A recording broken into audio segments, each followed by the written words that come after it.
রাষ্ট্রীয় অতিথি ভবন যমুনায় প্রধান উপদেষ্টা ডক্টর মোহাম্মদ ইউনূসের সঙ্গে সাক্ষাৎ করবেন বিএনপির চেয়ারম্যান তারেক রহমান। যেমনটি জানাচ্ছিলাম দর্শক, সেখানে আছেন সহকর্মী শাহরিয়ার জামান দীপ, সরাসরি চলে যাচ্ছে তার কাছে। দীপ, প্রধান উপদেষ্টার সাথে তারেক রহমানের বৈঠকের বিষয়ে বিস্তারিত কি কিছু জানা গিয়েছে? জানাবেন আমাদের। ধন্যবাদ। আমরা জানতে পেরেছি যে ইতিমধ্যে গুলশান থেকে রওনা দিয়েছেন বিএনপির চেয়ারম্যান তারেক রহমান এবং অল্প কিছুক্ষণের মধ্যেই তিনি কিন্তু এই প্রধান উপদেষ্টার যে বাসভবন রয়েছে বা কার্যালয় যে যমুনা, এখানে এসে পৌঁছাবেন। এর পরপরই তাদের মধ্যে আর কি যে বৈঠকটি হওয়ার কথা রয়েছে সেই বৈঠকটি হবে এবং বিএনপির পক্ষ থেকে আমরা যতটুকু জানতে পেরেছি যে সম্পূর্ণ পারিবারিক একটি বৈঠক এখানে হওয়ার কথা রয়েছে। অর্থাৎ 25 ডিসেম্বর তারেক রহমান আসার পরে এখন পর্যন্ত এই প্রধান উপদেষ্টার সাথে সৌজন্য সাক্ষাৎ করতে পারেনি। সেই সাক্ষাৎটি আজকে হবে বলে আমরা জানতে পেরেছি।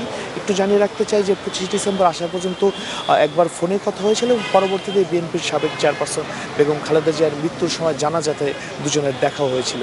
আজকে এখানে তাদের একটি বৈঠক হওয়ার কথা রয়েছে। সেই বৈঠকে বিএনপি মহাসচিব সহ ঊর্ধ্বতন কর্মকর্তারা উপস্থিত থাকবেন বলে আমরা জানতে পেরেছি এবং অবশ্যই এই বিষয়টি পারিবারিক বলা হলেও এখানে কিন্তু বেশ কয়েকটি বিষয় নিয়ে আলোচনা হবে, যার মধ্যে নির্বাচন অন্যতম বিষয় রয়েছে। ইতিমধ্যেই কিন্তু যমুনার আশেপাশে নিরাপত্তা ব্যবস্থা বাড়ানো হয়েছে এবং সাধারণ মানুষের চলাচলে কিন্তু নিষেধাজ্ঞা আরোপ করা হয়েছে। আমরা সংবাদকর্মী যারা আছে তাদেরকেও কিন্তু কিছুটা দূরত্বে সরিয়ে দেওয়া হয়েছে। অর্থাৎ সব মিলে এখন শুধু অপেক্ষা কখন তারেক রহমান এখানে এসে পৌঁছাবেন এবং তারপর পরে এই বৈঠকটি শুরু হবে। যেটি বলছিলাম যে গুলশান থেকে ইতিমধ্যে তারা রওনা দিয়েছেন, অল্প কিছুক্ষণের মধ্যেই তারা এখানে এসে পৌঁছাবেন এবং আমরা যতটুকু জানতে পেরেছি যে 1 ঘণ্টাব্যাপী এই বৈঠকটি হওয়ার সম্ভাবনা রয়েছে এবং এই বৈঠকটি হওয়ার পরপরই হয়তোবা বিএনপির পক্ষ থেকে আমাদেরকে জানানো হবে যে এই বিষয়গুলো নিয়ে এখানে কী আলোচনা হয়েছে। এবং এই বৈঠকের বিষয় যেটি আমি কিছুক্ষণ আগেই বলছিলাম যে এটি একটি পারিবারিক এবং সৌজন্য সাক্ষাৎ, যেটি আমাদেরকে বারবার বলা হচ্ছে বিএনপির পক্ষ থেকে। এবং তারেক রহমান এই চেয়ারম্যান হওয়ার পর কিন্তু এই প্রথমবারের মতো এই প্রধান উপদেষ্টার সাথে দেখা করছেন। এবং আমরা আরেকটি বিষয় যতটুকু জানতে পেরেছি যে মির্জা ফখরুল সহ দলের স্থায়ী কমিটির কয়েকজন সদস্য হয়তোবা এই বৈঠকে উপস্থিত থাকতে পারেন। এছাড়া প্রধান উপদেষ্টার সাথে কয়েকজন উপদেষ্টা হয়তোবা এই বৈঠকে থাকতে পারেন বলে আমরা জানতে পেরেছি, কয়েকটি সূত্র আমাদেরকে জানিয়েছেন।